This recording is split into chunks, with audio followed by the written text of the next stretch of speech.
धर्म हर सभ्यता का मूल है।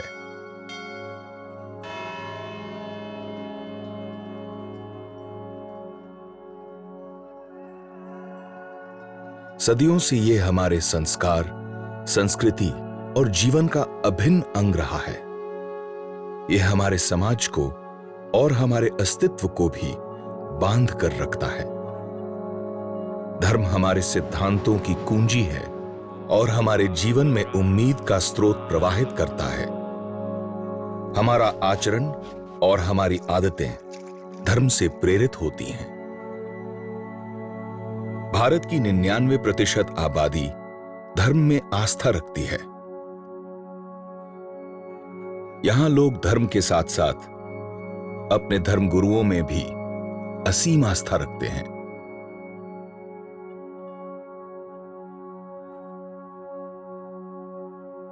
अपने दुख में, सुख में और अपनी आत्म शांति के लिए वो उनके पास खिंचे चले आते हैं।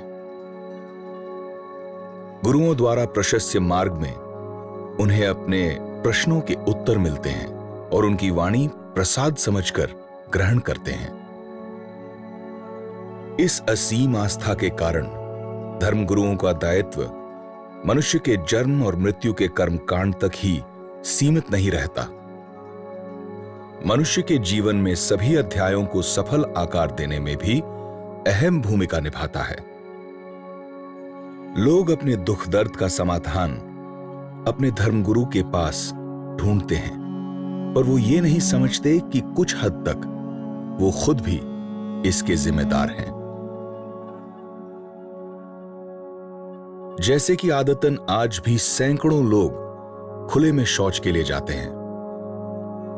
भारत के कई परिवारों के पास शौचालय बनाने के लिए ना सुविधा है ना साधन।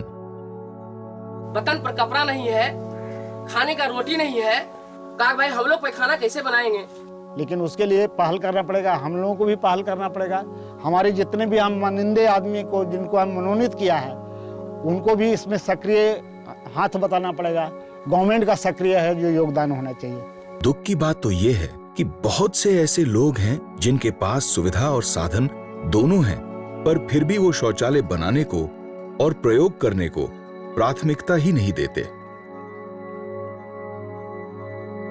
खुले में शौच के पड़े रहने से पहले तो वातावरण प्रदूषित होता है, साथ ही ये अनेक बीमारियों को जन्म देता है और मृत्यु का कारण भी बनता है, अधिकतर छोटे बच्चों की मृत्यु का कारण। शौचालयों के अभाव से कई कठिनाइयां होती हैं, जैसे कि भारत में 55% औरतों के घरों में शौचालय नहीं है। नतीजा, जो बाहर जाते हैं हमारे बच्ची, माता पिता या भाई बहन, तो वहाँ अनेक तरह की बुराइयां होती है। रोड के बगल में बैठते हैं, गाड़ी आती जाती है, उससे उठना बैठना पड़ता है, उससे मान सम्मान की बात है।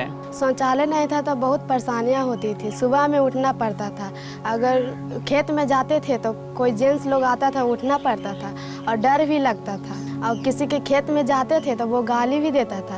हमारी बेटी बहू जो जाती है 20 बार उठता है, 20 बार बैठता है, वो लात की मारे। आधा पैखाना पेट में रहता है, आधा पैखाना बाहर होता है। शौच बढ़िया से नहीं होता है तो क्या वो मनुष्य स्वस्थ रहेगा? बीमार हो जाएगा। आए दिन रात में समाज के डर से, मर्द के डर से 7-8 बजे निकलती है कि हम फ्री जाएंगे, बैठेंगे, स्त्री से शौचालय हो जाएगा। लेकिन उसके साथ अप्रिय घटना हो जाता है। लफंगे लोग उठा लेते हैं, आए दिन बलात्कार होता है ये शौच की वजह से। अगर शौचालय उनके यहाँ रहता तो ये सब घटना नहीं घटती।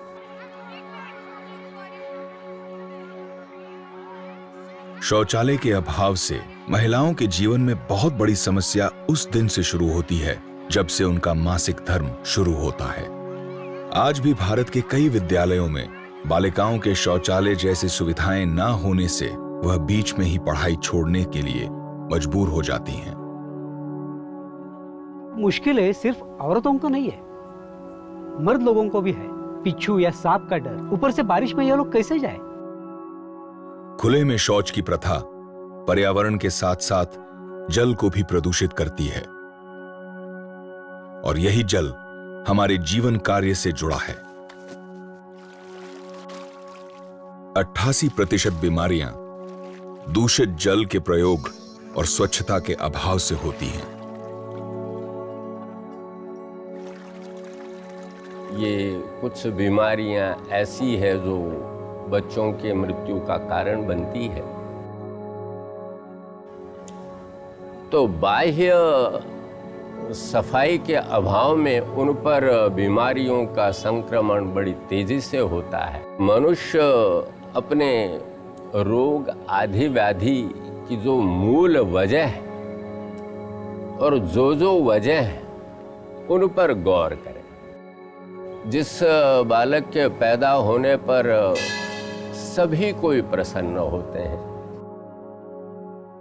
गंगा जल से, जलादि से, धार्मिक संस्कार के द्वारा उसका शुद्धिकरण करते हैं, और यदि उन्हीं हाथों से और उसी जल से और उसका अंतिम संस्कार करना पड़ जाए तो मुझे तो कहते हुए भी रोमांच हो आ रहा है, कितना दुख होता है।